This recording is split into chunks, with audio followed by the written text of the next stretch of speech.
হাদিসের মধ্যে আসছে ফারাফা ইয়াদাইহি ওয়া ক্বালা আল্লাহুম্মা উম্মতি উম্মতি ওয়া বাকা।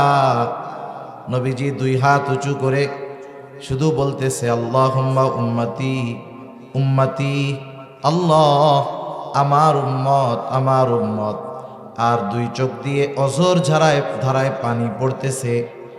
আল্লাহ রাব্বুল আলামিন যদিও সব জানেন নবীজি কি বলতে চায়, এরপরেও আল্লাহ তাআলা নবীজির জবান দিয়ে শুনতে চায়। জিবরাইল আলাইহিস সালামকে বলল, জিবরাইল তুমি যাও মুহাম্মাদের কান্নার কারণটা জিজ্ঞাসা করে আসো। জিবরাইল আলাইহিস সালাম চলে আসলেন, এসে জিজ্ঞাসা করে, ইয়া রাসূলুল্লাহ আপনার কান্নার কারণটা কি? নবীজি এবার জিবরাইল আলাইহিস সালামকে উম্মতের ব্যাপারে সব কথা খুলে বললেন, উম্মতের ক্ষমার ব্যাপারে বললেন, এ টু জেড সব প্রাণ ভরা খুলে বলছে। জিবরাইল আলাইহিস সালাম আল্লাহ তাআলার কাছে গিয়ে নবীজির কথাগুলো জানাইলেন। যদিও আল্লাহ সব কিছু জানেন শুনেন, নবীজি জিবরিলকে বললেন, জিবরিল যাও মুহাম্মদকে গিয়ে জানায় দাও আমি তাকে অচিরেই তার উম্মতের ব্যাপারে সন্তুষ্ট করব, তাকে অসন্তুষ্ট করব না। রাসূলুল্লাহ সাল্লাল্লাহু আলাইহি ওয়াসাল্লামের উম্মতের প্রতি কেমন চিন্তা, কেমন দরদ। নবীজি উপমা দিতেন যে তোমাদের মধ্যে আর আমার মধ্যে উপমা হলো ওই ব্যক্তির ন্যায় যে আগুন জ্বালাইলো। আগুন জ্বালানোর পরে চতুর্দিক দিয়ে পোকা মাকড় এসে তার আগুনের মধ্যে ঝাঁপায় ঝাঁপায় পড়ে আর পুড়ে মরে। গ্রাম অঞ্চলে এখন অনেক সময় হয়, মাঝে মধ্যে দেখবেন শহরেও হয়, বিশেষ করে ফসলের সময় গ্রাম অঞ্চলে বেশি দেখা যায়। আলো পাইলেই চতুর্দিক দিয়ে পোকা মাকড় আলোটাকে ঘিরে ধরে। আগে যখন আগুন জ্বালানো হইতো ওই সময়ও পোকা মাকড় এসে আগুনের ওই চতুর্দিক দিয়ে ভিড় করতো, লাফায়া লাফায়া আগুনের মধ্যে পড়তো, পুড়ে এগুলো সব ভস্ম হইতো, মারা যাইতো। নবীজি বলেন, ওই লোকটা আগুন জ্বালাইল, চতুর্দিক দিয়ে পোকা মাকড় এসে আগুনের মধ্যে আত্মহুতি দেয়, লাফায়া লাফায়া পড়ে, লোকটা হাত দিয়ে এগুলোকে সরাতে পারে না। নবীজি বলেন, তোমাদেরকে আমি কোমর ধরে ধরে জাহান্নামের দিক থেকে টেনে আনি, আর তোমরা শক্তি খাটায়া আমার হাত থেকে ছুটে তোমরা ওই দিকেই দৌড়ে চলে যাও। আমি আপনাদের খেদমতে পবিত্র কোরআনুল কারীমের একটা আয়াত তিলাওয়াত করেছি ও রাসূল আকরাম সাল্লাল্লাহু আলাইহি ওয়াসাল্লামের অগণিত হাদিস থেকে দুইটা হাদিস পাঠ করেছি। আল্লাহ তাআলার কাছে তৌফিক চাই, আল্লাহ তাআলা কিছু কথা আমাকে আপনাদের খেদমতে বলার সুযোগ করে দেন, যে কথাগুলো আমাদের দুনিয়া এবং আখিরাতের জন্য কল্যাণকর হয়। সকলে বলি আমিন। সম্মানিত উপস্থিতি, আল্লাহ সুবহানাহু ওয়া তাআলা আমাদেরকে এই দুনিয়াতে যে নেয়ামতগুলো দিয়েছেন, নেয়ামতগুলোর মধ্যে অন্যতম এক দামি নেয়ামতের নাম হলো সময়। সবচাইতে দামি নেয়ামত ঈমান, আর দামি নেয়ামতগুলোর মধ্যে অন্যতম এক দামি নেয়ামত এই সময়। আমরা এই সময়গুলো যদি দ্বীনি কাজে খাটাতে পারি, এই সময়গুলো আমার আপনার আখিরাতে জান্নাতে যাওয়ার কারণ হতে পারে। আল্লাহ প্রদত্ত দামি নেয়ামতগুলোর মধ্যে অন্যতম এক দামি নেয়ামত যে আল্লাহ তাআলা আমাদেরকে শেষ নবী মুহাম্মদুর রাসূলুল্লাহ সাল্লাল্লাহু আলাইহি ওয়াসাল্লামের উম্মত বানিয়েছেন। এটা আল্লাহ তাআলার পক্ষ থেকে আমাদের উপরে বড় এক নেয়ামত।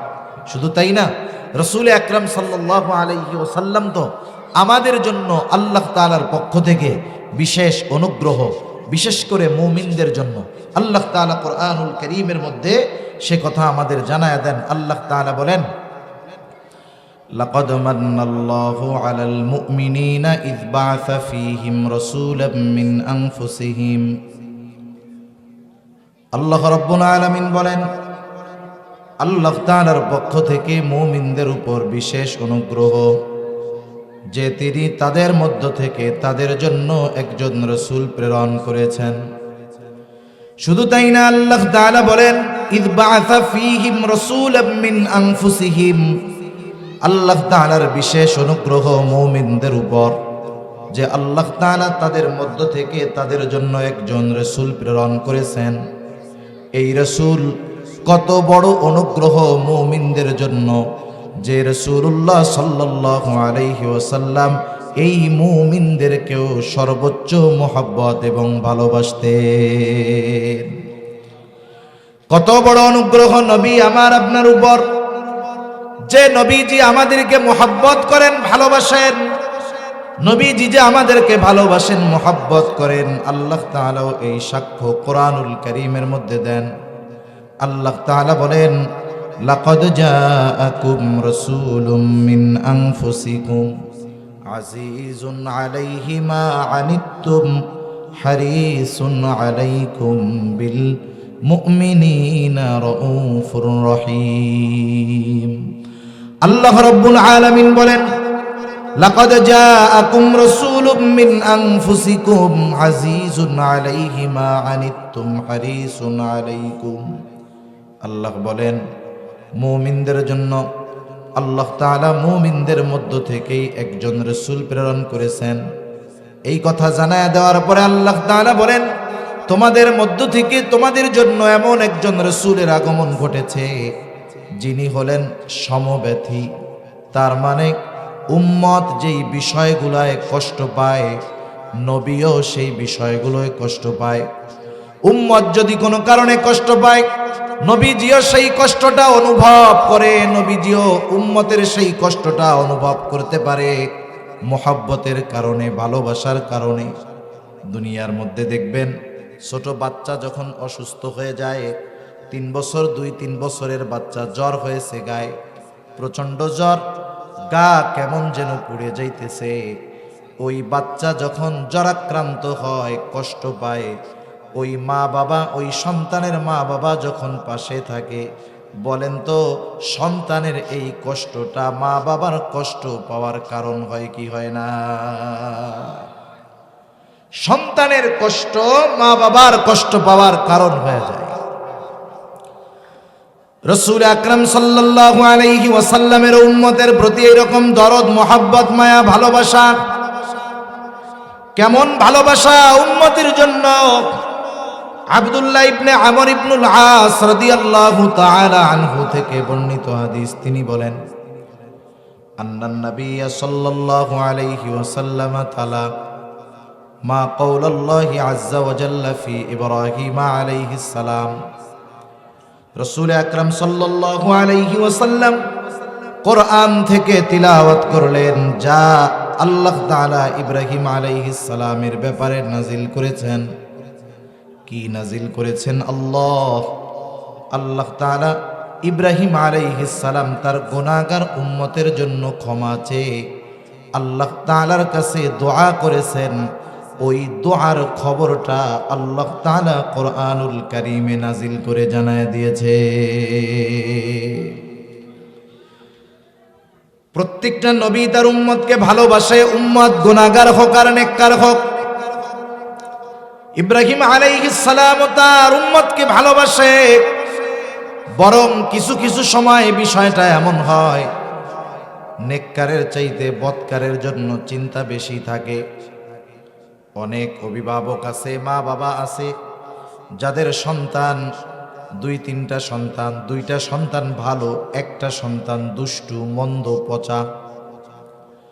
মা বাবা ওই 2 ভালো ছেলের নিয়ে যত চিন্তা করে, তার চাইতে বেশি চিন্তা করে ওই খারাপ অবাধ্য সন্তানটাকে নিয়ে। শুধু তাই না, যখন আল্লাহ তাআলার কাছে দোয়া করে, দোয়া মা বাবা ওই নেককার 2 সন্তানের চাইতে বদকার সন্তানের ব্যাপারে বেশি দোয়া করে। বলে, আল্লাহ ছেলেটা যদি ভালো হয়ে যেত তাহলে মরেও শান্তি পাইতাম। সব সময় চিন্তা খারাপটারে নিয়ে বেশি থাকে। কেন? সন্তান খারাপ ঠিক, মোহাব্বতের কারণে ওই খারাপ সন্তানের জন্য চিন্তা, মায়া বেশি কাজ করে। প্রত্যেকটা নবী তার উম্মতকে মোহাব্বত করে, ভালোবাসে। ইব্রাহিম আলাইহিস সালাম তার উম্মতকে ভালোবাসেন। এই জন্য তিনি দুআর মধ্যে বলেন, রব্বি ইন্নাহুন্না আযলালনা কাসীরাম মিনান নাস ফামান তাবিআনি ফাইন্নাহু মিন্নি ওয়া মান আসানি ফাইন্নাকা গফুরুর রহিম। ইব্রাহিম আলাইহিস সালাম বলেন, ও আমার রব, ইন্নাহুন্না আযলালনা কাসীরাম মিনান নাস, ও আমার রব, এই প্রতিমাগুলো অধিকাংশ মানুষকে পথচ্যুত করে ফেলছে, পথভ্রষ্ট করে ফেলছে। ফামান তাবিআনি ফাইন্নাহু মিন্নি, যারা আমার আনুগত্য করেছে তারা তো আমার দলভুক্ত, তারা আমার দলভুক্ত।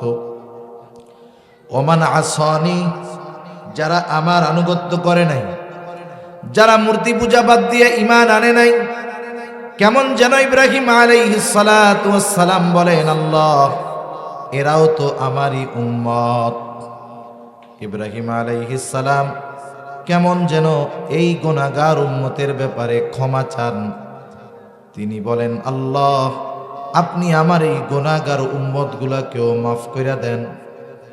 এজন্যই তিনি বলতেছেন, ফা ইন্নাকা গফুরুর রহিম, যেহেতু যারা আমার আনুগত্য করে নাই, আপনি তো গফুর, আপনি তো রহিম, এরা তো আমারই উম্মত, আপনি আপনার গফুর গফফার রহিম রহমান নামের ওসিলায় আমার এই গুনাহগার উম্মতগুলাকেও আপনি মাফ কইরা দেন। ইব্রাহিম আলাইহিস সালাম কেমন যেন তার গুনাহগার উম্মতের ব্যাপারে আল্লাহ তাআলার কাছে ক্ষমা চাইতেছেন। وقال عيسى عليه الصلاة والسلام إن تعذبهم فإنهم عبادك, ঈসা আলাইহিস সালাম আল্লাহ তাআলার কাছে দোয়া করেন, বলেন, ইন তুআযিবুহুম ফাইন্নাহুম ইবাদুক, আল্লাহ, আপনি যদি এদেরকে শাস্তি দেন এরা তো আপনারই বান্দা। ওয়া ইন তাগফির লাহুম ফাইন্নাকা আনতাল আজিজুল হাকীম, আর আপনি যদি এদেরকে ক্ষমা কইরা দেন, আপনি তো আজিজ, আপনি তো হাকিম, আপনি তো মহাপ্রজ্ঞাময়, মহাজ্ঞানী। ঈসা আলাইহিস সালামও কেমন যেন বলতেছে, আল্লাহ, আমার এই গুনাহগার উম্মত এরা তো আপনারই বান্দা, আপনি এদেরকেও ক্ষমা কইরা দেন, কারণ আপনি মহাপ্রজ্ঞাময়, মহাজ্ঞানী, মহাপরাক্রমশালী। আপনি যদি এই গুনাহগার বান্দাগুলারে ক্ষমা করে দেন, কেউ আপনার কাছে জিজ্ঞাসা করবে না, আল্লাহ, আপনি কেন ক্ষমা করে দিলেন, কারণ আপনি তো মহাপরাক্রমশালী, এক মহান সত্তা। তাই আপনি এই গুনাহগার উম্মত, আপনার বান্দা, আমার উম্মত, এদের মাফ করে দেন। অনেক সময় এমন হয় যে আপনার একটা জিনিস করতে হবে কিন্তু আপনার এটা মনে নাই, বাড়ির থেকে একটা জিনিস আনতে বলছে, বাজারে গেছেন, গিয়ে ভুলে গেছেন। অনেক সময় এমন হয় ওই কাজ যখন আরেকজন করে তখন আপনার আমার মনে পড়ে যায় যে এই কাজটা তো আমারও করার দরকার। এরকম হয় কি হয় না আপনাদের? হয়।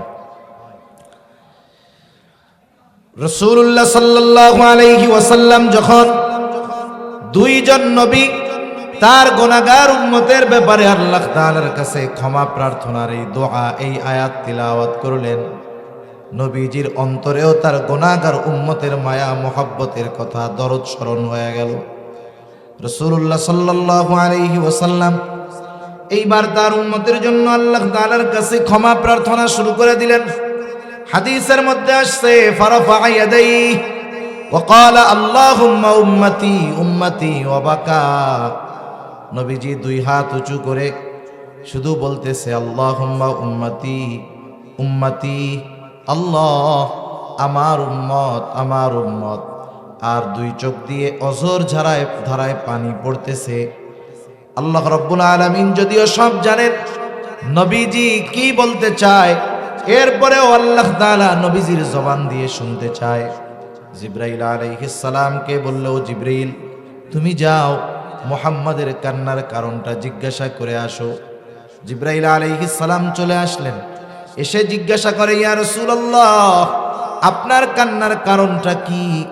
নবীজি এবার জিবরাইল আলাইহিস সালামকে উম্মতের ব্যাপারে সব কথা খুলে বললেন, উম্মতের ক্ষমার ব্যাপারে বললেন, এ টু জেড সব প্রাণ ভরা খুলে বলছে। জিবরাইল আলাইহিস সালাম আল্লাহ তাআলার কাছে গিয়ে নবীজির কথাগুলো জানাইলেন। যদিও আল্লাহ সব কিছু জানেন, শুনেন, নবীজি জিবরিলকে বললেন, জিবরিল যাও মুহাম্মদকে গিয়ে জানায় দাও, আমি তাকে অচিরেই তার উম্মতের ব্যাপারে সন্তুষ্ট করব, তাকে অসন্তুষ্ট করব না। রাসূলুল্লাহ সাল্লাল্লাহু আলাইহি ওয়াসাল্লামের উম্মতের প্রতি কেমন চিন্তা, কেমন দরদ। নবীজি উপমা দিতেন যে তোমাদের মধ্যে আর আমার মধ্যে উপমা হলো ওই ব্যক্তির ন্যায় যে আগুন জ্বালাইলো। আগুন জ্বালানোর পরে চতুর্দিক দিয়ে পোকা মাকড় এসে তার আগুনের মধ্যে ঝাঁপায় ঝাঁপায় পড়ে আর পুড়ে মরে। গ্রাম অঞ্চলে এখন অনেক সময় হয়, মাঝে মধ্যে দেখবেন শহরেও হয়। বিশেষ করে ফসলের সময় গ্রাম অঞ্চলে বেশি দেখা যায়। আলো পাইলেই চতুর্দিক দিয়ে পোকা মাকড় আলোটাকে ঘিরে ধরে। আগে যখন আগুন জ্বালানো হইতো ওই সময়ও পোকা মাকড় এসে আগুনের ওই চতুর্দিক দিয়ে ভিড় করত, লাফায়া লাফায়া আগুনের মধ্যে পড়তো, পুড়ে এগুলো সব ভস্ম হইতো, মারা যাইত। নবীজি বলেন ওই লোকটা আগুন জ্বালাইল, চতুর্দিক দিয়ে পোকা মাকড় এসে আগুনের মধ্যে আত্মহুতি দেয়, লাফায়া লাফায়া পড়ে, লোকটা হাত দিয়ে এগুলোকে সরাতে পারে না। নবীজি বলেন তোমাদেরকে আমি কোমর ধরে ধরে জাহান্নামের দিক থেকে টেনে আনি, আর তোমরা শক্তি খাটায়া আমার হাত থেকে ছুটে তোমরা ওই দিকেই দৌড়ে চলে যাও।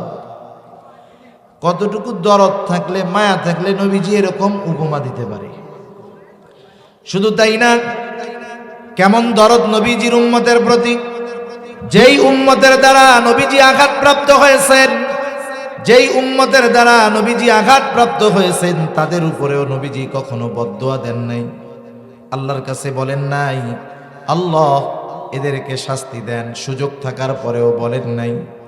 বরং ক্ষমা এবং ক্ষমার যেই মহান উদারতা নবীজি প্রদর্শন করেছেন উম্মতের ব্যাপারে।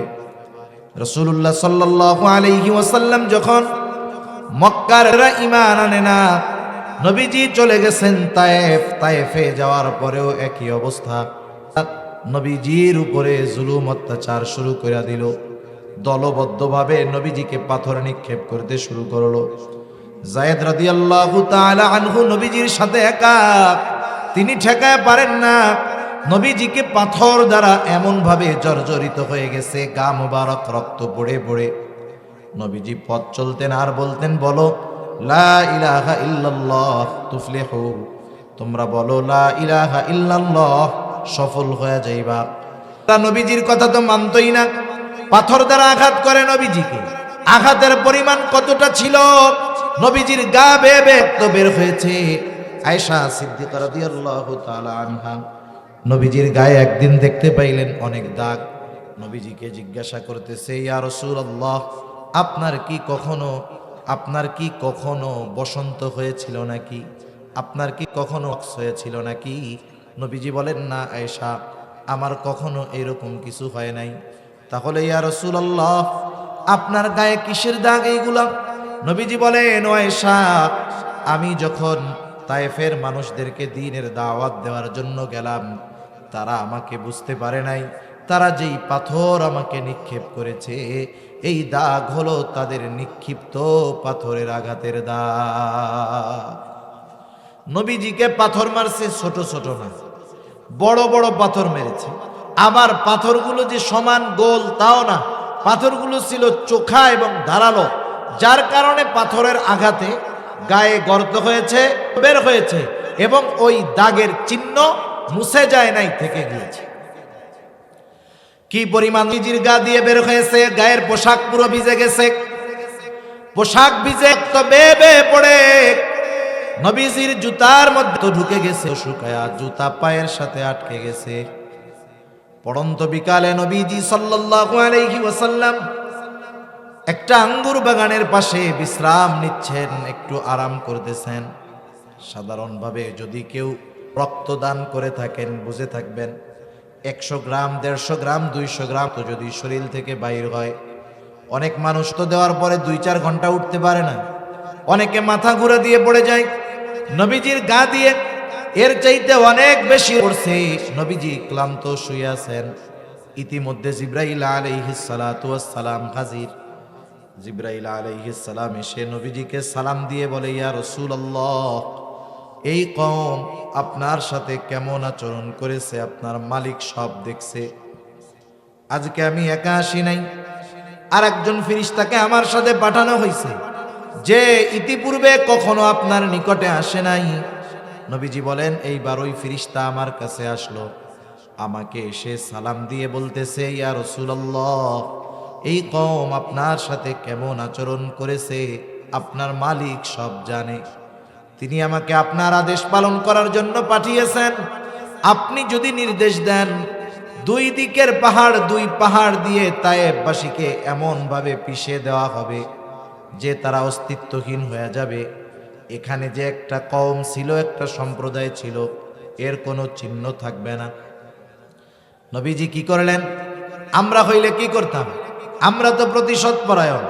10 বছর আগে কেউ যদি আমাদেরকে চোখ গরম করে একটা ধমক দিয়ে থাকে, 10 বছর পর আমার যদি ক্ষমতা হয়, পাওয়ার হয়, আমি ওই 10 বছর আগের চোখ রাঙানোর প্রতিশোধ নেওয়ার জন্য অপেক্ষায় থাকি। আমি চিন্তা করি, আমার চোখ গরম করে ধমক দিছে, আমার তো এখন ক্ষমতা আছে, আমি এর চোখটারেই উঠাই দেব। নবীজি কি করলেন? তিনি একটু আরাম করতেছিলেন, নবীজি উঠা বসলেন। রাসূলুল্লাহ সাল্লাল্লাহু আলাইহি ওয়াসাল্লাম ওই ফেরেশতার কথার জবাবে বলেন, বাল আরজু আন ইয়াখরুজাল্লাহু মিন আসলাবিহিম মান ইয়াবুদুল্লাহা ওয়াহদাহু ওয়া লা ইউশরিকু বিহি শাইআ। নবীজি বলতেছেন, আমি তো ওদের ব্যাপারে আল্লাহ তাআলার কাছে এই আশা করি যে আল্লাহ তাআলা এই মানুষগুলোর মধ্য থেকে এমন এক কওম, এমন এক প্রজন্ম বের করবে যারা এক আল্লাহর ইবাদত করবে, তার সাথে কারো শরীক করবে না। নবীজি এমনটাও বলেন নাই হালকা পাতলা দিয়া এদেরকে একটু সতর্ক করে দাও, বরং যাদের দ্বারা গোটা দেহ রক্তে রঞ্জিত হয়েছে, নবীজি তাদের ব্যাপারেও প্রতিশোধ নেন নাই, বরং আশা পোষণ করেছে এরা ঈমান না আনলেও এদের পরবর্তী প্রজন্ম ঈমান আনবে। এজন্য নবীজির উম্মতের প্রতি ভালোবাসার প্রকাশ ওনার সামনে যারা ছিল শুধু যে তাদের ক্ষেত্রে হয়েছে তা নয়, কিয়ামত পর্যন্ত যত উম্মত আসবে নবীজি তাদের সকলকে ভালোবাসার বহিঃপ্রকাশ ঘটায় গেছেন। সুবহানাল্লাহ। যারা আসছে তাদেরও ভালোবাসেন, যারা কিয়ামত পর্যন্ত আসবে নবী তাদেরকেও ভালোবাসেন। রাসূলুল্লাহ সাল্লাল্লাহু আলাইহি ওয়াসাল্লাম একদিন সাহাবায়ে কেরামের সাথে পথ চলতেছেন, নবীজির সাথে সাহাবায়ে কেরাম। হঠাৎ করে নবীজি বলতেছে, আমার ভাইদেরকে আমার দেখতে মন চায়। সাহাবায়ে কেরাম বলে, ইয়া রাসূলুল্লাহ, আমরা কি আপনার ভাই নই? নবীজি বললেন, তোমরা হইলা আমার সাথী সাহাবী, তাহলে আপনার ভাই কারা? নবীজি বলেন, আমার ভাই হলো তারা যারা আমার পরে আমাকে না দেখে ঈমান আনবে, তারা হলো আমার ভাই। এর দ্বারা নবীজি কিয়ামত পর্যন্ত যত উম্মত তার দুনিয়ায় আসবে সকলের প্রতি আগাম ভালোবাসার বার্তা নবীজি দিয়ে গেছেন। সুবহানাল্লাহ। এসব বিষয়গুলো থাক। এখন বলেন তো, দুনিয়াতে আসলে আমাকে আপনাকে ভালোবাসে কে? একজন মানুষ আমারে আপনারে বলে যে আপনারে খুব ভালোবাসি, কথার কথা, আপনাকে একজন বলে যে আপনারে খুব ভালোবাসি, আপনারে ভালোবাসি ভাই, দাদা, চাচা। এখন ওই যেই লোকটা ভালোবাসে তাকে নিয়ে আপনি এক জায়গায় গেছেন, যাওয়ার পরে আপনি যে কোনো এক বিপদে পড়ে গেছেন। আপনি যখন বিপদে পড়ছেন, আপনারে দেখা বিপদ থেকে বাঁচানোর জন্য আশেপাশের কিছু মানুষ সাহায্য করার জন্য আসছে, কিন্তু ওই যে যেই লোকটা আপনারে খুব ভালোবাসে, ও বিপদ আঁচ করতে পেরে সবার আগে আপনার কাছ থেকে দূরে সরে বাড়ি চলে আসছে। এখন আপনি ওইখান থেকে কোনো মতে উদ্ধার হয়ে বাড়ি আসছেন, ওর সাথে আবার দেখা, দেখাই বলতেছে, ভাই আপনারে খুব ভালোবাসি, আপনারে খুব মহব্বত করি। বলেন তো এবারে কি করবেন আপনি? আপনি বলবেন যে চিটিংবাজি বাদ দাও, তুমি যদি সত্যই আমাকে ভালোবাসতা তাইলে ওই বিপদে সবাই যদি চইলা যাইতো তুমি আমার কাছে থাকতা। কিন্তু হইল কি, বিপদে পড়ার পরে তুমি আমার কাছ থেকে সবার আগে ভাগছো। এ মিথ্যা কথা আর আমারে বইলা কোনো লাভ নাই। তাহলে বাস্তবিক ভালোবাসার প্রমাণ কখন পাওয়া যায়? যখন বিপদে যে সাহায্য করে, বড় বিপদে যে সাহায্য করে, বড় বিপদে যে পাশে থাকে, সেই বাস্তবে ভালোবাসে। ঠিক কিনা বলেন? মুখ দিয়ে ভালোবাসার কথা বলুক আর না বলুক, আসলে সেই ভালোবাসে। মানুষ হিসাবে সবচাইতে বড় মুসিবত আমাদের এই দুনিয়ায় না, প্রত্যেকটা মানুষের সবচাইতে বড় মুসিবত হবে কিয়ামতের দিন। ওই দিনটা মানুষ এতটা চিন্তা, এতটা পেরেশানির মধ্যে থাকবে। ওই দিন মা তার সন্তানকে চিনবে না, সন্তান তার মাকে চিনবে না, ভাই তার ভাইকে চিনবে না। আল্লাহ তাআলা কোরআনুল কারীমের মধ্যে বলেন, ইয়াউমা ইয়াফিরুল মারউ মিন আখিহি ওয়া উম্মিহি ওয়া আবিহি ওয়া সাহিবাতিহি ওয়া বানিহি লিকুল্লি ইমরিইম মিনহুম ইয়াউমা ইযিন শা'নুন ইউগনি। আল্লাহ রাব্বুল আলামিন বলেন, কিয়ামতের দিন ভাই ভাইয়ের থেকে পলায়ন করবে। ওয়া উম্মিহি ওয়া আবিহি, পিতা মাতার থেকে পলায়ন করবে। ওয়া সাহিবাতিহি ওয়া বানিহি, সেই দিন স্ত্রী সন্তানদের থেকে মানুষ পলায়ন করবে। প্রত্যেকটা মানুষ নিজের বিশেষ চিন্তায় বিভোর থাকবে। যেই দিন মা চিনবে না সন্তানকে, মা চিনবে না সন্তানকে, বাবা চিনবে না সন্তানকে। ওই কঠিন মুসিবতে এমনও হবে, একজন মানুষ আল্লাহ তাআলার কাছে এমনটাও বলবে যে, আল্লাহ, গোটা দুনিয়ার সব মানুষকে জাহান্নামে দিয়ে হলেও আপনি আমাকে জান্নাতে দিয়া দেন। কেমন মুসিবত, কত বড় বিপদ সেই দিন হবে যে মানুষ কাউরে চিনবে না। সকলেই নাফসি নাফসি করবে, নিজের চিন্তায় বিভোর থাকবে। আমার আপনার নবী মুহাম্মাদুর রাসূলুল্লাহ সাল্লাল্লাহু আলাইহি ওয়াসাল্লাম, তিনিও চিন্তিত থাকবেন, তবে নিজের জন্য নয়। নবীজি চিন্তিত থাকবেন উম্মতের জন্য। নবীজি কিয়ামতের দিন হাসরের ময়দানে উম্মতের চিন্তায় বিভোর থাকবেন।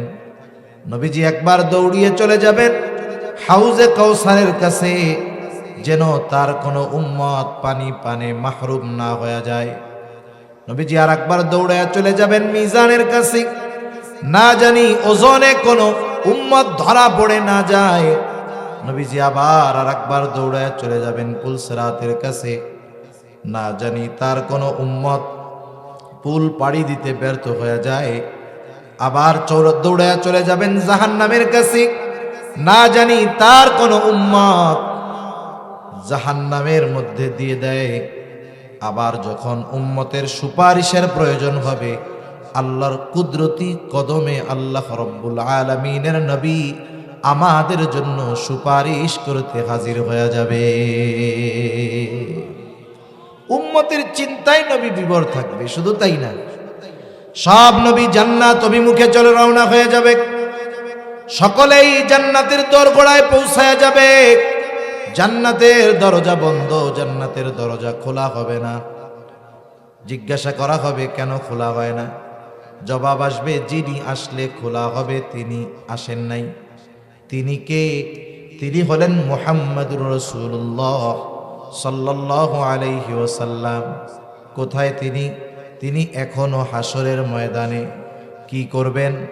যতক্ষণ না নবী তার ওই উম্মত যার যাররা পরিমাণ ঈমান আছে তার ব্যাপারেও আল্লাহ তাআলার কাছ থেকে জান্নাতের নিশ্চয়তা নবীজি যতক্ষণ না পাবেন, ততক্ষণ নবী নিজে জান্নাতে প্রবেশ করবে না। তাহলে আমাকে আপনাকে, আমার আপনার নবী, আমার মা বাবা কি স্বয়ং আমার চাইতেও নবী আমাকে বেশি ভালোবাসে? আমাদের চাইতেও নবী আমাদের বেশি ভালোবাসে।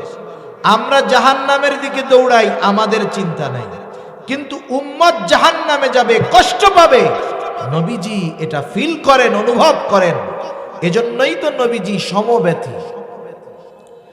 রাসূল আকরাম সাল্লাল্লাহু আলাইহি ওয়াসাল্লামের ব্যাপারে এই জন্যই আল্লাহ তাআলা বলেন, তিনি হলেন হারিসুন আলাইকুম, তোমাদের জন্য কল্যাণকামী, তিনি তোমাদের জন্য কল্যাণকামী। 2 নম্বর হারিসুন আলাইকুম, তিনি তোমাদের জন্য কল্যাণকামী। 1 নম্বর তিনি হলেন সমব্যথী, অর্থাৎ যেই জিনিসটা তোমাদের কষ্ট দেয় সেটা তাকেও কষ্ট দেয়। 2 নম্বর হারিসুন আলাইকুম, তিনি হলেন তোমাদের জন্য কল্যাণকামী। একটা উদাহরণ দিলে বুঝতে সহজ হবে। আমরা অনেক সময় চিন্তা করি কিছু জিনিস সংরক্ষণ করে রাখবো, এখন এটা খরচ করব না, এটা এখন জমায় রাখবো, অমুক সময় কাজে লাগতে পারে, ওই সময় কাজে আমরা এটাকে ব্যবহার করব। অনেক সময় দেখবেন মা আছে, দাদি আছে, স্ত্রী আছে, এনারা কিছু সম্পদ টাকা পয়সা আলাদাভাবে ওইটাকে সংরক্ষণ করে রাখে, কিছু কয় না। এখন দেখে স্বামীর মনটা খারাপ, কি ব্যাপার, কি হয়েছে? বলে যে এই মাসে বেতনটা এখনো পাই নাই, টাকা পয়সা, বাজারও শেষ, দোকান বাকি। এই যে স্বামী চিন্তিত, এই টাইমে স্ত্রী করে কি, ওই যে জমানো টাকা গুলাই না স্বামীর হাতে দিয়া বলে, ধরেন এগুলা আমি ওই যে বাজার থেকে আস্তে আস্তে জমায়া রাখছি, আমিও চিন্তা করছি যখন আপনার কোনো সমস্যা হবে তখন আমি দিব, এজন্য জমায়া রাখছিলাম, এই যে টাকাগুলা নেন। এটা তিনি কেন করলেন? তিনি স্বামীর কল্যাণকামী এজন্য করছেন, ঠিক কিনা বলেন? নবীজি ও উম্মতের কল্যাণকামী, এই জন্য নবীজি জানেন উম্মতের জন্য কোন সময় কোনটা জরুরি। এই জন্য নবী এক হাদিসের মধ্যে বলেন, আল্লাহ তাআলা প্রত্যেকটা নবীকে তার উম্মতের ব্যাপারে বিশেষ একটা দোয়া করার সুযোগ দিয়েছে। শুধু তাই না, ওই দোয়া কবুলের নিশ্চয়তাও আল্লাহ তাআলা দিয়েছেন। নবীজি বলেন, সব নবী তার উম্মতের ব্যাপারে ওই দোয়াটা করে ফেলছে, আমি আমার ওই দোয়াটাকে সংরক্ষণ করে রেখেছি, জমা করে রেখেছি। কিয়ামতের দিন আমি আমার উম্মতের সুপারিশ হিসাবে ওই দোয়াটাকে আমি ব্যবহার করব। কারণ নবীজি জানেন যেহেতু এই দোয়া কবুল হওয়ার গ্যারান্টি আল্লাহ দিয়েছেন উম্মতের ব্যাপারে, তাহলে আমার উম্মতের জন্য এই দোয়াটা দুনিয়াতে নয় আখিরাতে পরকালে কাজে লাগবে বেশি। এজন্য নবী ওই দোয়াটা দুনিয়ায় না করে আখিরাতের জন্য জমা করে রাখছেন। সুবহান। তাহলে নবীজি হলেন আমাদের জন্য সর্বোচ্চ কল্যাণকামী। 3 নাম্বার, 4 নাম্বার, এই 2টা বিষয় হলো মুমিনদের জন্য স্পেশাল। এজন্য আল্লাহ তাআলা লাস্টে বলেন, বিল মুমিনিনা রাউফুর রহিম। ওই নবী বিশেষ করে মুমিনদের জন্য হলেন রাউফ, মুমিনদের জন্য হলেন রহিম। রাউফ এটা আল্লাহ তাআলার গুণবাচক নামগুলোর মধ্যে একটা নাম। রহিম আল্লাহ তাআলার গুণবাচক নামগুলোর মধ্যে আর একটা নাম। বলেন তো রাউফুর রহিম কে? একটু বলেন তো জমান খুলে, আরো জোরে বলেন কে? রাউফুর রহিম হলেন আল্লাহ। এই জন্য আল্লাহর গুণবাচক কোন নাম মানুষের শানে, মাখলুকের শানে ব্যবহার করা বৈধ নয়। আমাদের দেশে তো এমন পীর সাহেব আছে যার নামের আগে লকব এমন এমন দেওয়া, এত লকব কোন নবীর নাই।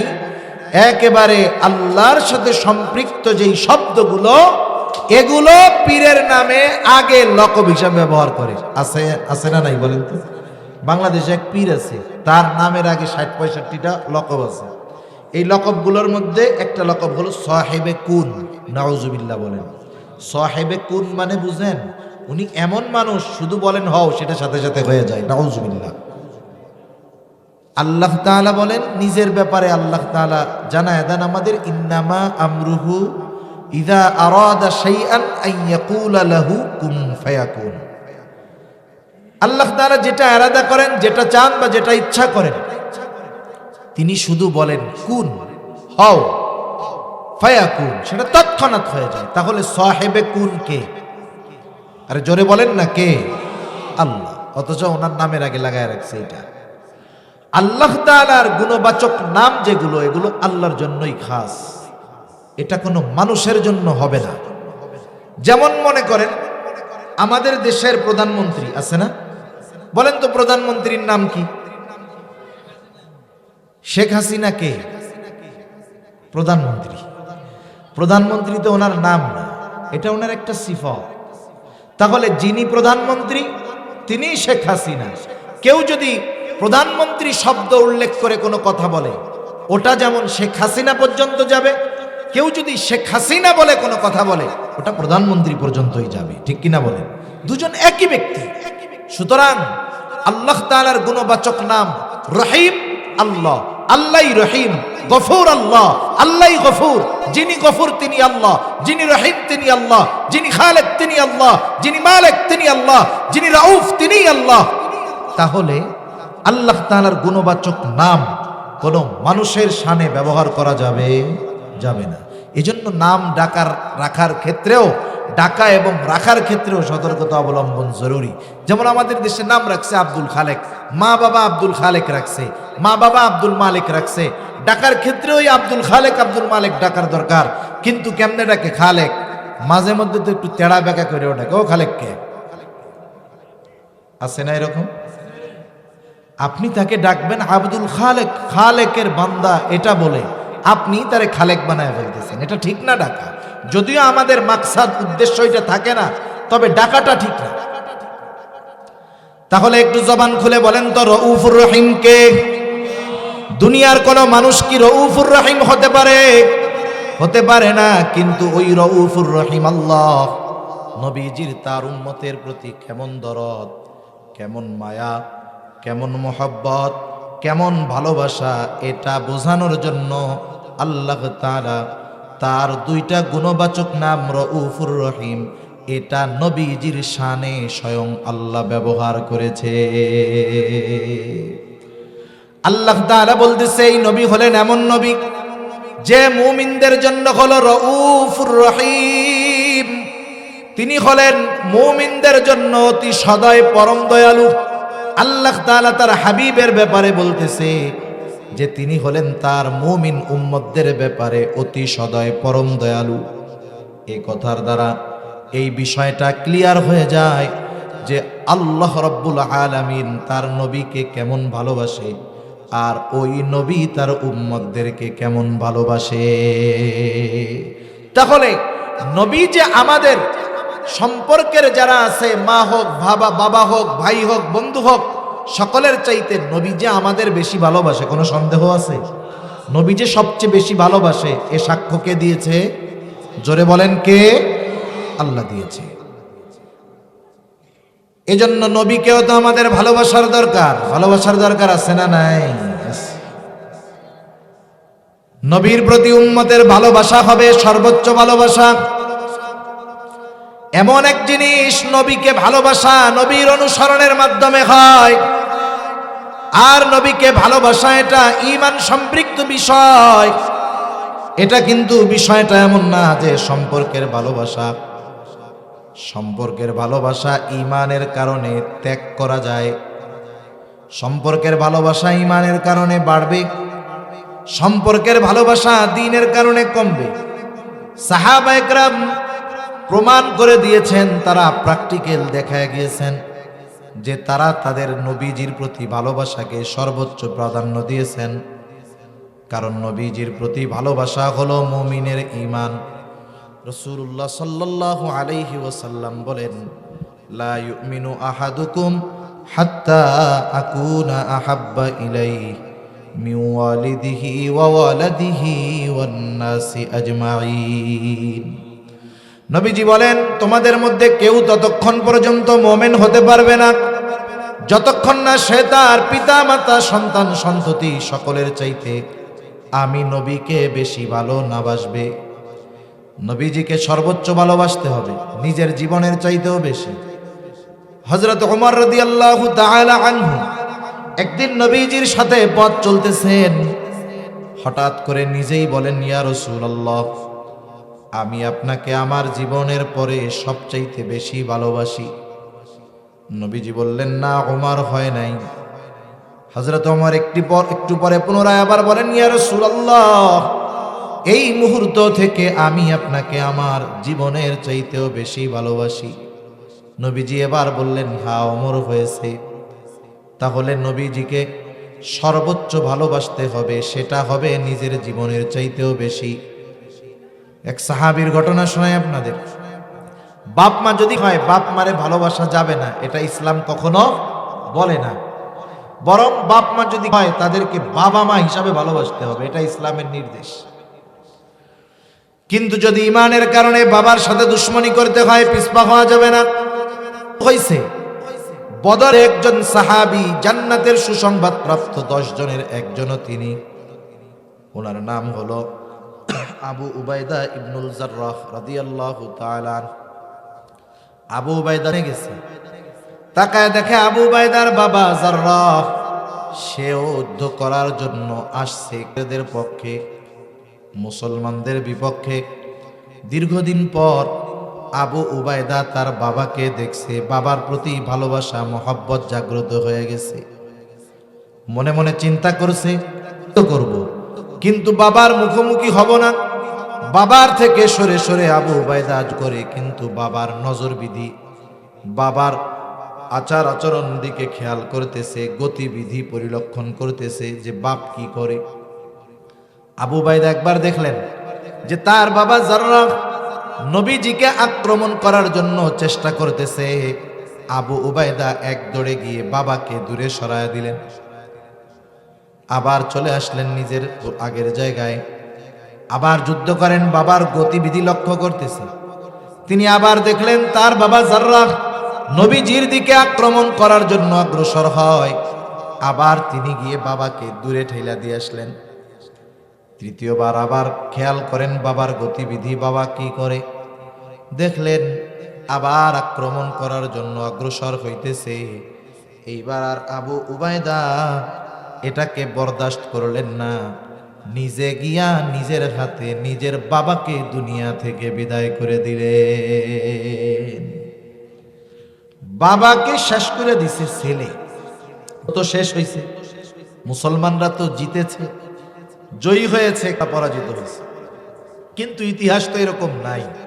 মানে বাপরে শেষ করে দিছে, খোসা মারা কথা শুরু করে দিয়েছে। দেখ মোহাম্মদ কি শিখাইছে, উম্মত দেখ কি সন্ত্রাস। ছেলে বাপরে সাইজ করে দিছে। এখন বলেন তো, গাজার টাকার জন্য, নেশার টাকার জন্য, মোটর সাইকেলের টাকার জন্য? আমাদের দেশে তো নেশার টাকার জন্য বাপকে হত্যা করছে, এরকম ঘটনা অনেক আছে। মাকে হত্যা করছে অনেক আছে। মোটর সাইকেলের টাকা দেয় নাই বাবা, হত্যা করে ফেলছে, এরকম ঘটনা দেশে আছে না নাই? আছে। ওনারা কেন হত্যা করছে? এখন নবীজিও চুপ, সাহাবা একরামও চুপ, কিছু কইতে পারে না কি ঘটনা ঘটে গেল। এরকম তো হবে চিন্তাও করে নাই। দুনিয়ার মানুষ খোসা কথা কইতেছে। আর আল্লাহ তাআলা ওহী নাজিল করছেন আবু উবাইদার এই ঘটনাকে কেন্দ্র করে। সুবহানাল্লাহ।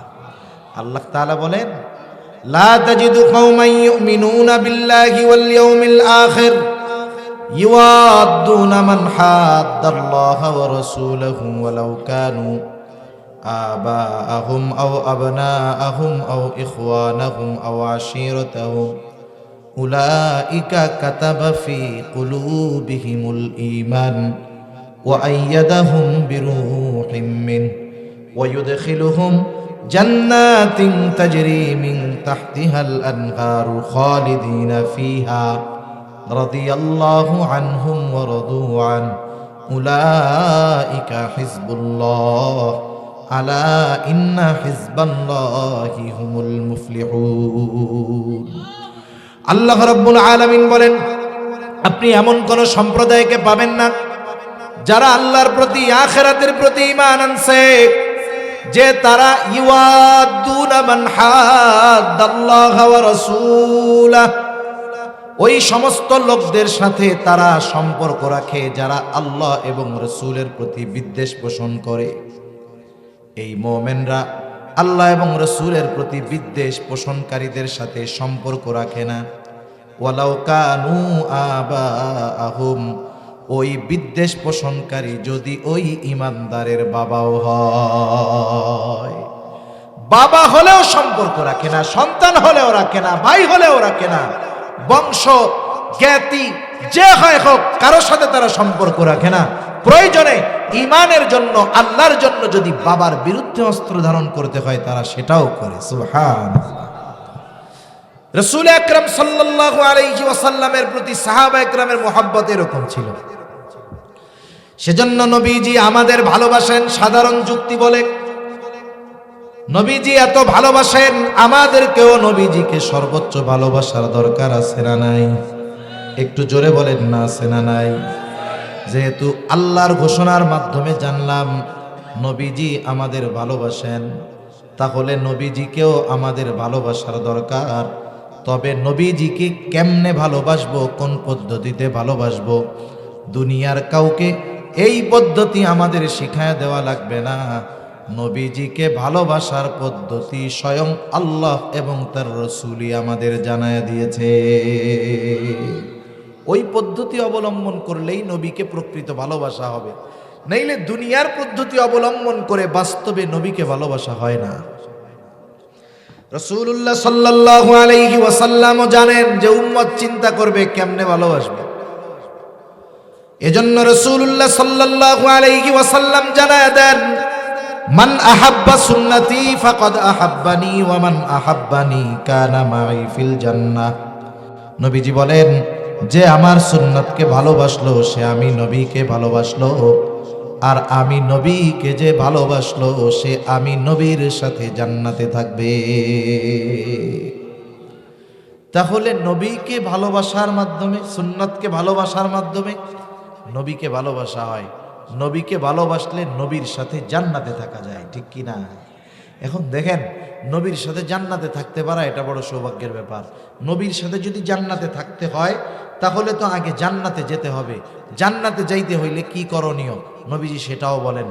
নবীজি বলেন, কুল্লু উম্মতি ইয়াদখুলুনাল জান্নাতা ইল্লা মান আবা। নবীজি বলেন, আমার সব উম্মত জান্নাতে যাবে, আবা উম্মত ছাড়া। জিজ্ঞাসা করা হলো, ইয়া রাসূলুল্লাহ, আবা উম্মত কারা? নবীজি বলেন, মান আতাআনি দাখালাল জান্নাহ ওয়া মান আসানি ফাকাদ আবা। যে আমার অনুসরণ করবে সে জান্নাতে প্রবেশ করবে, আর যে আমার অনুসরণ করবে না সে আবা উম্মত, সে জাহান্নামে যাবে। এই দুই হাদিসের সমন্বয় যদি করা হয় তাহলে মূল কথা বের হয় যে নবীর সুন্নাতকে মোহাব্বতের সাথে অনুসরণ করবে সে নবীর সাথে জান্নাতে থাকবে। সুবহানাল্লাহ বলেন। শুধু তাই না, নবীর অনুসরণের মাধ্যমে আল্লাহর ভালোবাসা পাওয়া যায়। মুমিন তো আল্লাহ তাআলাকে সর্বোচ্চ ভালোবাসে। এক নম্বরে মুমিন সবচেয়ে ভালোবাসে আল্লাহকে, দুই নম্বরে এই নবীকে। এজন্য আল্লাহ তাআলাও বলেন, ওয়াল্লাযীনা আমানু আশাদ্দু হুব্বাল লিল্লাহ। মুমিনের আল্লাহর প্রতি ভালোবাসা হলো সুদৃঢ়। এখন আল্লাহকে ভালোবাসবো কেমনে? আল্লাহ তাআলাও তাকে ভালোবাসার পদ্ধতি জানায় দিয়ে বলেন, আল্লাহ তাআলা নবীজিকে জানায় দেন, ও নবী, ও পয়গম্বর, আপনার উম্মত আমাকে তো ভালোবাসতে চায়, কিন্তু কি করলে আমাকে ভালোবাসা হবে আপনি বলেন। কুল ইন কুনতুম তুহিব্বুনাল্লাহ ফাত্তাবিউনি ইউহিব্বুকুমুল্লাহ। আল্লাহ তাআলা বলেন, নবী আপনি বলেন, ইন কুনতুম তুহিব্বুনাল্লাহ, তোমরা যদি আল্লাহকে ভালোবাসতে চাও কি করবা? নবীজি আপনি বইলা দেন, ফাত্তাবিউনি, যে তোমরা যদি আল্লাহকে ভালোবাসতে চাও তাহলে আমি নবীর অনুসরণ করো। এখন আসেন হাদিস আর আয়াতের সমন্বয়ে কি অর্থ আসে? হাদিস আর আয়াতের সমন্বয়ে অর্থ আসে, নবীজির অনুসরণ করলে আল্লাহকে ভালোবাসা হয়, নবীজির অনুসরণ করলে জান্নাতে যাওয়া যায়। তার মানে আল্লাহকে ভালো না বাসলে জান্নাতে যাওয়া যাবে না। আল্লাহকে ভালোবাসা হবে নবীর অনুসরণের মাধ্যমে। কিন্তু নবীর অনুসরণ করলে কি আল্লাহকে শুধু ভালোবাসা হবে? তা নয়, বরং আল্লাহ তো আমার আপনার নবীকে ভালোবাসা নিজের লকব, নিজের উপাধি নবীজির শানে দিয়ে দিয়েছেন। এজন্য আল্লাহ বলেন, হাবিব, তারা যদি আপনার অনুসরণ করে আমাকে ভালোবাসা নিয়ে তাদের চিন্তা করা লাগবে না। আপনি বলে দেন, আপনার অনুসরণ করার কারণে ইউহিব্বুকুমুল্লাহ, আল্লাহ তোমাদের ভালোবাসবে। সুবহানাল্লাহ। এখন আল্লাহ ভালোবাসলে লাভ কি? কষ্ট হইতেছে আপনাদের? অল্প সময়ের মধ্যে শেষ করে দেব। আল্লাহ ভালোবাসলে লাভ কি? হাদিসের মধ্যে আসছে, রাসূলুল্লাহ সাল্লাল্লাহু আলাইহি ওয়াসাল্লাম বলেন, আল্লাহ তাআলা যখন কাউকে ভালোবাসে, একটু খেয়াল দিয়ে আমার কথাটার জবাব দিবেন। বলেন তো, নবীজির অনুসরণ করলে কে ভালোবাসে? আরো জোরে বলেন, কে? আল্লাহ তাআলা যখন কাউকে ভালোবাসে, তার মানে আল্লাহর ভালোবাসা পাইতে হইলে নবীর অনুসরণের বিকল্প নাই। নবীজি বলেন, আল্লাহ তাআলা যখন কাউকে ভালোবাসেন, জিবরাইল আলাইহিস সালামকে ডেকে বলে, জিবরিল, আমি দুনিয়ার অমুককে ভালোবাসি, তুমিও ভালোবাসো। এইবার জিবরাইল তাকে ভালোবাসতে শুরু করে। আল্লাহও ভালোবাসে, জিবরাইলও ভালোবাসে। শুধু তাই নয়, জিবরাইল আসমানের মধ্যে ঘোষণা করে দেয়, ও আসমানের বাসিন্দারা, দুনিয়ার অমুক বান্দাকে আল্লাহ ভালোবাসে, আমি ভালোবাসি, তোমরাও ভালোবাসো। এইবার আসমানের ফেরেশতারা ওই ব্যক্তিকে ভালোবাসতে শুরু করে। শুধু তাই না, নবীজি এর পরে বলেন, যখন আসমানের ফেরেশতারা ওই লোককে ভালোবাসতে শুরু করে, আল্লাহ রাব্বুল আলামিন দুনিয়ার মানুষের অন্তরের মধ্যে ওই ব্যক্তির ভালোবাসা আর গ্রহণযোগ্যতা আল্লাহ তাআলা সৃষ্টি করে দেয়। তাহলে আল্লাহর ভালোবাসা পাওয়ার মাধ্যমে দুনিয়ার মানুষের প্রকৃত ভালোবাসা পাওয়া যায়। মনে রাখবেন, দুনিয়ার মানুষ দুইভাবে মানুষকে ভালোবাসে। কয়ভাবে? দুইভাবে। একটা হলো তার অর্থ, পদ, পদবি, জাগতিক সম্মানের কারণে তাকে ভালোবাসে। আরেকটা হলো আল্লাহ প্রদত্ত নিঃস্বার্থে সে ভালোবাসে। আমি একটা উদাহরণ দিই। এই নির্বাচনের সময় নির্বাচন কেন্দ্রিক রাজনৈতিক কোনো আলোচনা নয়, এটা এমনি বোঝানোর জন্য বলতেছি। যেমন গত বছর যিনি নৌকা পাইছেন, এবছর তিনি নৌকা পান নাই, কারণ ওপর থেকে নমিনেশন দেয় নাই, তাই না? এবার তিনি স্বতন্ত্রতে দাঁড়াইছেন। এরকম হয়েছে না অনেক জায়গায়? এটা আমাদের অনেক দেখা ঘটনা এরকম আছে। তিনি একজন সম্মানিত লোক, গত বছর এমপি ছিলেন, এই বছর উনি নৌকা পান নাই, উনি আর এক মার্কা নিয়ে নির্বাচন করতেছে। এক মাস আগেও ওনার পিছনে যারা ছাগলের বাচ্চার মতো দৌড়াইতেছে, এক মাস পরে মার্কা আর পদ না থাকার কারণে তারাই ওনারে পিটাইয়া, গাড়ি ভাঙ্গা, লাঠি দিয়ে পিটাইয়া, হাত পা ভাঙ্গা হাসপাতালে পাঠাই দিতেছে। তাহলে দেখেন, এক মাস আগে তার প্রতি ওই লোকগুলোর ভালোবাসা ছিল না? বলেন তো, এই ভালোবাসা কি আসল ভালোবাসা নাকি পদ পদবীর ভালোবাসা? আমরা জাগতিক যেই ভালোবাসাগুলো অধিকাংশ ক্ষেত্রে পাই, এটা পদ পদবী পাওয়ার ক্ষমতার ভালোবাসা, এটা অস্থায়ী। ভাল লাগে না, কিন্তু পদ আছে, সালাম দেয় আসসালামু আলাইকুম, পেছনে যাওয়ার পরে কয় ক্ষমতাটা যাক, সব কয়টা সালাম জুতা দিয়ে পিটাইয়া ওষুধ করব। এরকম ভালোবাসা পেয়ে আমরা মনে করি আমরা অনেক কিছু পেয়ে গেছি। কিন্তু এ দুনিয়াতে কিছু আল্লাহর বান্দা আছে যাদের প্রতি মানুষের নিঃস্বার্থ ভালোবাসা আছে, ঠিক না? যেমন মনে করেন শাইখুল হাদিস আল্লামা আজিজুল হক রহমাতুল্লাহি আলাইহি, নাম শুনছেন না আপনারা? আজিজুল হক রহমাতুল্লাহি আলাইহি, থানা যা হয় হোক, আপনাদের জেলার মানুষ তো নাকি? বলেন তো, আজিজুল হক রহমাতুল্লাহি আলাইহিকে ভালোবাসেন না? আসেননি দু একজন এই জায়গায়? যারা চিনেন ভালোবাসেন না, আছেন কেউ? এরকম কেউ নাই। যে চিনে তার প্রতি একটা শ্রদ্ধাবোধ, তার প্রতি একটা ভালোবাসা আছে। কেন? ওনার পোলারা কি আমাকে নিয়ে চাটা খাওয়াইছে নাকি? খাওয়াই নাই। কেন? ভালোবাসা কেন?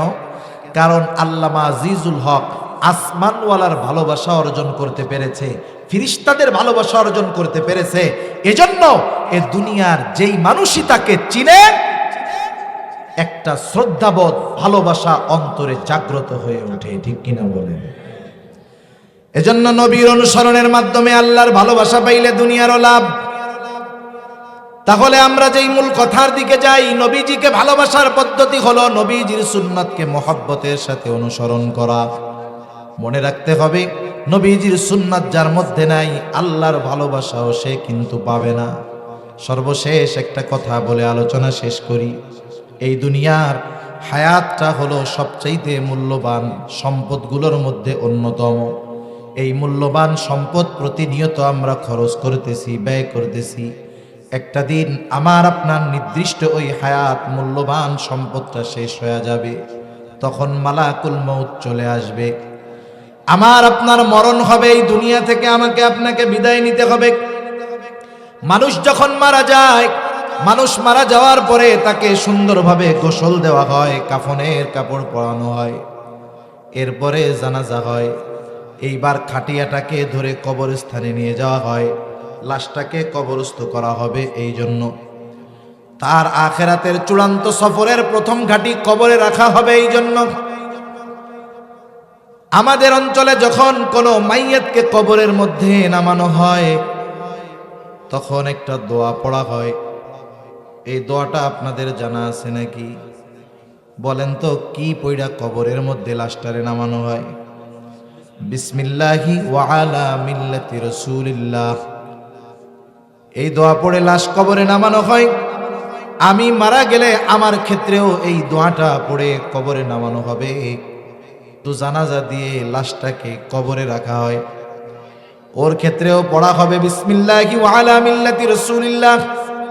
কিন্তু বাস্তবতা হলো, দল করে আরেকটা, স্লোগান দেয় আরেকটা। বলেন তো, তাইলে পিটানি আছে না নাই? আছে না? মনে করেন দল করে একটা, স্লোগান দেয় আরেকটা, তাহলে তো পিটানি আছে। এই দোয়াটা ওই ব্যক্তির সাথে সমন্বয় থাকতে হবে, অ্যাডজাস্ট থাকতে হবে, নাহলে হবে না। আমরা কি বলি এই দোয়ার মধ্যে? বুজুর্গানে দিন বলেন, এই দোয়াটার মধ্যে আমরা বলি, আল্লাহ, আপনার নামে এমন এক ব্যক্তিকে এখন কবরস্থ করতেছি, কবরে রাখতেছি, যার গোটা হায়াত, গোটা জীবন সুন্নতের উপরে পরিচালিত হয়েছে। সে যখন মারা গেছে সুন্নাতের উপরে মরছে, সর্বশেষ তাকে যখন কবরে রাখতেছি, এই অবস্থায়ও সে নাই। এখন বলেন তো, এই দোয়াটা এই ব্যক্তির ব্যাপারে সত্য হবে নাকি মিথ্যা হবে? একটু নিজে নিজে চিন্তা করেন। হায়াত কোন সময় শেষ হয়ে যায় বলা যায় না। বুড়া হইলেই যে মানুষ মরবে বিষয়টা এমন না। বর্তমান দুনিয়ার সমীকরণ, বুড়া মানুষের চাইতে যুবক তরুণদের মৃত্যুর হার বেশি। হঠাৎ মৃত্যু হয়, মোটর সাইকেল অ্যাক্সিডেন্টে মারা যায়। আবার যুবক মানুষ স্ট্রোক করে মারা যায়। যুবক মানুষ হঠাৎ করে মারা যাচ্ছে, এর ঘটনা ঘটতেছে প্রতিনিয়ত। একটু নিজের কাছে নিজে মাঝে মধ্যে একটু চিন্তা করবেন যে আমি যদি এখন মারা যাই, আমাকেও তো এই দোয়াটা বলে কবরে রাখবে। আমার ক্ষেত্রে দোয়াটা সত্য হবে কিনা একটু মিলায় রাখবেন। সব সময় এই প্রস্তুতি আমাদের থাকার দরকার। এখনই যদি আমার মৃত্যু হয়, কবরে রাখার সময় যেই দোয়াটা পড়বে সেটা যেন আমার ব্যাপারে মিথ্যা না হয়। ওই দোয়ার সাথে জানি আমার বাস্তব জীবনের মিল থাকে, এই প্রস্তুতি নিয়ে এই হায়াত অতিবাহিত করার দরকার। নাইলে এই কবর হলো অনন্তকালের সফরের প্রথম ঘাঁটি। এই ঘাঁটি সাধারণ ঘাঁটি না। জান্নাতের সুসংবাদ প্রাপ্ত সাহাবারাও এই ঘাঁটির ব্যাপারে চিন্তিত থাকতেন। হযরত ওসমান রাদিয়াল্লাহু তাআলা আন নবীজির দুইটা কন্যা ওনার সাথে বিবাহ দিছেন, দুইজনই মারা গেছে। নবীজি বলে, ওসমান, আমার তো আর অবিবাহিত কন্যা নাই, যদি থাকতো তৃতীয় জনকেও আমি তোমার সাথে বিবাহ দিতাম। সুবহানাল্লাহ। জান্নাতের সুসংবাদ প্রাপ্ত একজন সাহাবী। শুধু তাই না, ওনার ব্যাপারে একটা ঘটনা আছে। আমি যেহেতু ঘটনাটা মনে আসলো, ঘটনাটা বইলে আমি আলোচনা শেষ করে দিব 5-7 মিনিটের মধ্যে। যখন মক্কা থেকে মদিনায় সাহাবায়ে কেরাম গেছে, স্বাভাবিক মক্কার আবহাওয়া মদিনার আবহাওয়া একটু পরিবর্তন থাকবে, স্বাভাবিক বিষয়। আর আরবের মানুষের সবচেয়ে কষ্টের বিষয়টা ছিল পানি। মুসলমানেরা মদিনায় গেছে, পানি পান করার জন্য সুপেয় পানি নাই। যেই কয়েকটা কুয়া আছে, কুয়ার পানি লবণাক্ত, পান করার অনুপযুক্ত। আর মিষ্টি পানির কুয়া, এটার মালিক হলো এক জি, সে মুসলমানদেরকে ঠিকমতো পানি টানি দেয় না। নবীজির কাছে অভিযোগ আসলো, ইয়া রাসূলুল্লাহ, আমাদের তো খাওয়ার পানির বড় কষ্ট হইতেছে। ইয়া রাসূলুল্লাহ, পানির জন্য অনেকে অসুস্থ হয়ে যাইতেছে। যেটা সুপেয় মিষ্টি পানির কুয়া, সেটার মালিক এক, সে ঠিকমতো মুসলমানদের পানি দেয় না। ইয়া রাসূলুল্লাহ, খুব কষ্টে আছি আমরা। উপস্থিত সাহাবায়ে কেরামের সামনে নবীজি ঘোষণা করলেন, তোমাদের মধ্যে এমন কে আছো যেটির কাছ থেকে ওই কুয়াটা কিনে মুসলমানদের পানির সমস্যাটা দূর করে দিবা। সাহাবায়ে কেরাম তো এমন ছিলেন, নবীজির নির্দেশে নিজের সব সম্পদ নবীজির খেদমতে হাজির করতে তারা তৈয়ার ছিলেন। সাহাবায়ে কেরাম অনেকজন আশা করছে হয়তো আমি এই ফজিলত অর্জন করতে পারবো। অনেক খবর চলে গেছে যে মুহাম্মদ সাল্লাল্লাহু আলাইহি ওয়াসাল্লাম এই ঘোষণাটা প্রদান করছে। এইবার চিন্তা করতেছে তাইলে তো কাম সারা। মুহাম্মাদের উম্মত যারা, এরা জীবনের সর্বস্ব দিয়ে হলেও এই কুয়াটা কিনবে। এইবার বাজারে যেটার চাহিদা থাকে দেখবেন কম দামি জিনিস হঠাৎ করে দামি হয়ে যায়, ঠিক কিনা? ওই সময় যখন মাস্কের ওয়াজ দিত, আমাদের মাস্ক হইতো না যে মাস্ক পরতে হবে, সময় কত ফার্মেসির মধ্যে 10-5-6 বছর আগের ওই মাস্ক পড়িয়া থাকছে, কোনা দিয়ে প্যাকেট ইঁদুরেও কাইটা ফেলছে। যখন উনি এই খবর পাইছে রে মাস্ক ব্যবহার করতে বলছে, 50 পয়সা দিয়ে কেনা মাস্ক এক একটা 50 টাকা বিক্রি করছে। করে না এরকম? করছে। চাহিদার কারণে দাম বেড়ে গেছে। চিন্তা করতেছে সুযোগ পাইছি, যেইর কাছে কুয়া কেনার দাবি করে অনেক গুণ বেশি দাম দাবি করে, কেউ কেনার মতো অ্যাবিলিটি নাই, কেউ কিনতে পারে না। হযরত ওসমান রাদিয়াল্লাহু তাআলা আনহুর কানেও খবর গেছে নবীজি এই কথা বলছে, কিন্তু সে কুয়ার দাম অনেক চায়, কেউ কিনতে পারে নাই। উসমান তো ধনী ছিলেন, বড় ব্যবসায়ী ছিলেন, কাছে গিয়া ব্ল্যাঙ্ক চেক দিয়ে দিছে। ব্ল্যাঙ্ক চেক তার মানে বলতেছে তুমি এই কুয়ার জন্য কত টাকা চাও। যা দাম চাইছে ওসমান রাদিয়াল্লাহু তাআলা আনহু সেই দামে কুয়াটা এর কাছ থেকে কিনে ওই কুয়া সকলের জন্য উন্মুক্ত করে দিয়েছে। নবীজির কাছে খবর আসলো, ইয়া রাসূলুল্লাহ, মুসলমানদের পানির কষ্ট শেষ, কেমনে হইল? বলে আপনার জামাতা উসমান সে এই কাছ থেকে অনেক বেশি দাম দিয়ে কুয়া কিনে সকলের জন্য উন্মুক্ত করে দিয়েছে। নবীজি তখন ওই মজলিসের মধ্যে বলছে, শোনো, উসমান এই কাছ থেকে কুয়া কিনে নাই, বরং উসমান তার এই কর্মের মাধ্যমে আল্লাহ তাআলার কাছ থেকে জান্নাত কিনে নিয়েছে।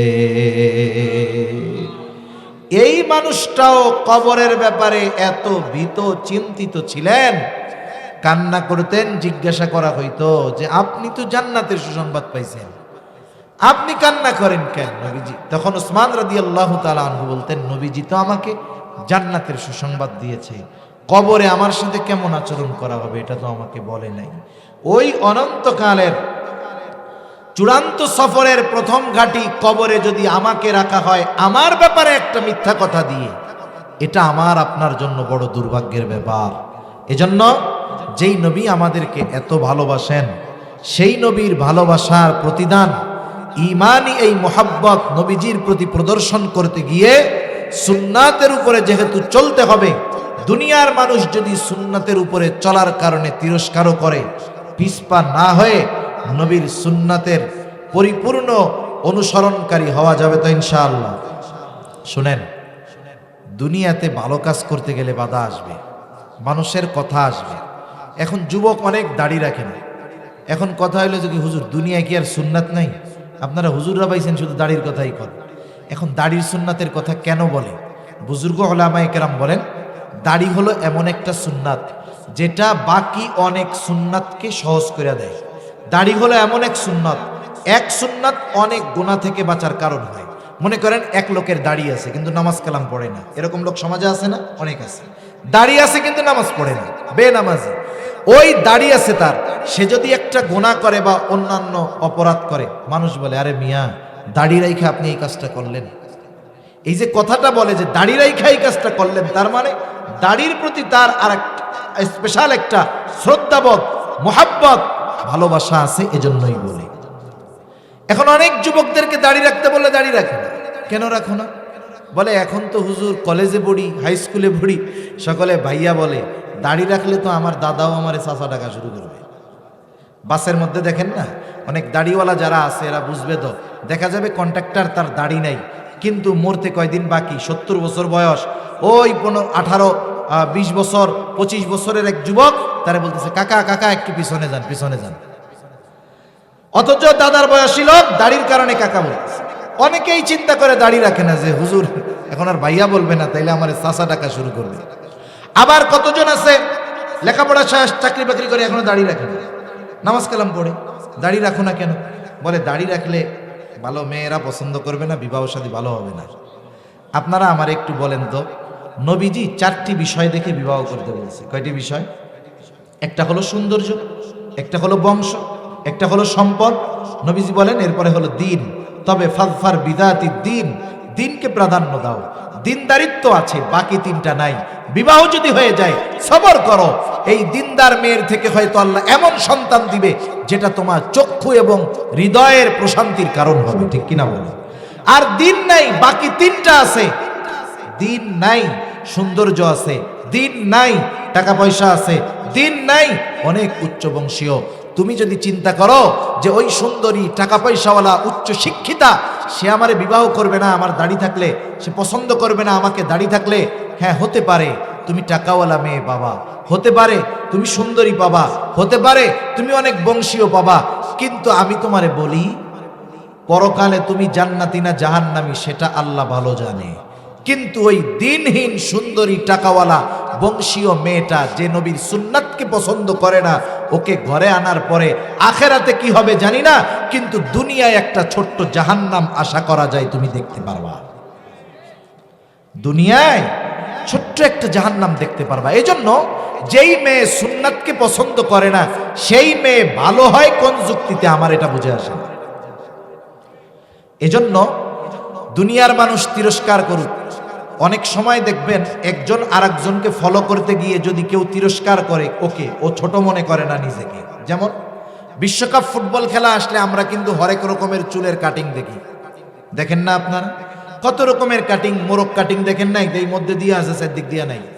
আরে এইগুলা কাটিং আমাদের অঞ্চলে আমরা ছোটবেলায় দেখছি মুরগি চুরি হয় ধরা পড়ে না, মুরগি চুরি হয় ধরা পড়েই না। হঠাৎ একদিন মুরগি চোর ধরতে পারছে, ধরা খাইছে মানে কি অতীতে যত মুরগি চুরি হয়েছে সব এইটাই করছে। এইবার ওকে করতো কি, অর্ধেক চুল চাইছা আধা টাক বানাইয়া বাকি অংশে কালি লাগাইয়া এলাকার মধ্যে জুতার মালা পরাইয়া ঘুরাইতো। এরকম মানুষও বুঝতো যে এটা হলো মুরগি চোর, অর্ধেক টাক বানাইছে ওরে। এখন আরেকজন ওই বিশ্বকাপ ফুটবলের সময় অর্ধেক টাক এই জায়গায় নাই, এই জায়গায় খানিক আছে, এরকম কাটিং দিয়ে আসছে। মুরব্বীরা তো এটা বুঝবে না। এখন ওরে জিজ্ঞাসা করছে, কিরে তুই কি মুরগি চুরি কিরে ধরা খাইছিলি নাকি, এরকম কাটিং দিলি কেন? এখন বলেন তো ও এই কথার প্রতিবাদ করবে কি করবে না? ও গর্বের সাথে বলবে, দাদা এ কথা বললেন না, আপনি জানেন এটা কি স্টাইলের কাটিং, এটা মুন্সিগঞ্জেও কাটা যায় না, ঢাকার থেকে 3000 টাকা দিয়ে আমি এই কাটিং দিয়ে আসছি। মুরব্বীও বলবে ভালোই তো, 3000 টাকা দিয়ে মুরগি চোরা কাটিং তো আমরা এমনি দিয়ে দিতে পারতাম। এখন বলেন ওর কথার দ্বারা আপনি কি বুঝলেন? এই যে মুরগি চোরা মার্কা কাটিং যে ওকে বলা হইল, ও লজ্জিত হয় নাই, বরং সে আরো গর্বের সাথে বলছে যে এই চুলের স্টাইল হলো অমক বিশ্ববিখ্যাত খেলোয়াড়ের চুলের স্টাইল। গর্বের সাথে বলছে না? আরে মিয়া, তোমাকে দাড়ি রাখার কারণে কেউ যদি চাচা বলে, দাড়ি রাখার কারণে যদি মুরব্বী বলে, দাড়ি রাখার কারণে যদি বুড়া বলে, তুমি বলবা আরে বেটা এটা হলো মুহাম্মাদুর রাসূলুল্লাহর স্টাইল, ঠিক কিনা বলে? ওই তিরস্কার আখেরাতে পরিবর্তন হয়ে ওই তিরস্কারের পরিবর্তে আল্লাহ জান্নাত পুরস্কার দিবে ইনশাআল্লাহ। এজন্য আমরা নবীজির সুন্নাতের পরিপূর্ণ পাবন্দি করার চেষ্টা করব। সুন্নাত হলো মুসলমানদের স্টাইল, মুসলমানদের সভ্যতা, কৃষ্টি, কালচার, অনুকরণীয়, অনুসরণীয় সব মুহাম্মাদুর রাসূলুল্লাহর পদ্ধতি। এবং আমাদের উচিত, আমাদের আইডল আমরা যদি মুহাম্মাদুর রাসূলুল্লাহ সাল্লাল্লাহু আলাইহি ওয়াসাল্লামকে বানাতে পারি, আমাদের মুসলিমদের সভ্যতা, মুসলিমদের কৃষ্টি কালচার সংরক্ষিত হবে, ঘরে ঘরে পৌঁছাবে। মনে রাখবেন, মুসলমানদের সভ্যতা, কৃষ্টি কালচার এটা শুধু বাৎসরিক, মাসিক অথবা নির্দিষ্ট কোনো সময়ে পালনীয় নয়, বরং মুসলমানদের সভ্যতা, কৃষ্টি কালচার স্বয়ং মুসলমান সর্বদা সব সময় নিজের সাথে বহন করে চলে, ঠিক কিনা বলেন? এজন্য ওই আমাদের থেকে মুসলমানদের যেই সংস্কৃতি এটা দূর করে দিতে চায়। মনে রাখবেন, মুসলমানদের সংস্কৃতি হলো সুন্নাতের আলোকে। এটাকে যদি আমরা ধারণ করতে পারি, ওই অনুযায়ী যদি জীবন পরিচালিত করতে পারি, ইনশাআল্লাহ দুনিয়া আখিরাত উভয়টাই আল্লাহ তাআলা আমাদের জন্য উজ্জ্বল করে দিবে। আল্লাহ সুবহানাহু ওয়া তাআলা আমাদের সকলকে মুহাম্মদুর রাসূলুল্লাহ সাল্লাল্লাহু আলাইহি ওয়াসাল্লামের আমাদের প্রতি মুহাব্বতকে অনুধাবন করে তাকেও পরিপূর্ণ মুহাব্বত করার তৌফিক আল্লাহ আমাদের দান করুন। সকলে বলি আমিন। ওয়া আখিরু দাওয়ানা আনিল হামদুলিল্লাহি রাব্বিল আলামিন। আসসালামু আলাইকুম ওয়া রাহমাতুল্লাহি ওয়া বারাকাতুহু।